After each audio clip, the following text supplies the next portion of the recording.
Buenas! Então agora eu vou responder com você esse super desafio de colocação pronominal no CESP. Dá uma olhadinha aqui, ó. Essa revolução caracteriza-se simultaneamente por uma série de avanços no conhecimento científico. Aí o texto continuava. Beleza. Veja só o verbo caracterizar acompanhado do pronome oblíquo ser posposto a ele, beleza? Beleza. Dá uma olhadinha no item do CESP. Olha o tamanho do item que você tinha que responder, certo ou errado? Então diz assim, ó. A colocação pronominal em caracteriza-se indica a escolha dos autores por um registro mais formal da linguagem, que é a ênclise, o pronome oblíquo após o verbo, um registro mais formal.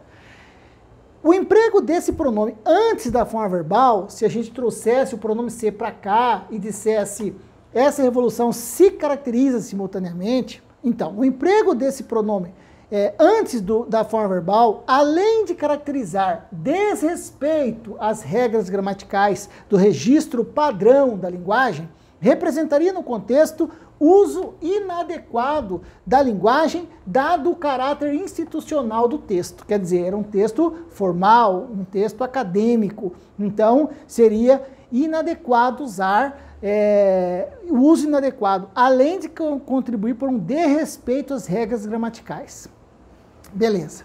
O CESP aqui explora um dos grandes temas que ele adora cobrar em prova, que é a colocação pronominal. E tem uma regra que diz assim, ó, sujeito expresso não é meramente fator de próclise. Não é termo que exige o pronome oblíquo antes do verbo. Então, pergunta, o que se caracteriza simultaneamente por uma série de avanços? É essa revolução. Esse termo é o sujeito. A simples presença do sujeito expresso não exige o pronome oblíquo antes do verbo. Não exige, mas também não impede. Olha essa. Então quer dizer que se nós optássemos, se o autor optasse pela colocação pronominal antes do verbo, a colocação não estaria errada, mas seria mais próxima de nós brasileiros. Nós preferimos a próclise à ênclise. Nós preferimos a colocação antes do que depois, ou a depois do verbo. Não há nada que exija o pronome antes do verbo, mas também nada que impeça. Então aqui nós estamos diante de um caso que a gramática oscila, aceita tanto a próclise quanto a ênclise.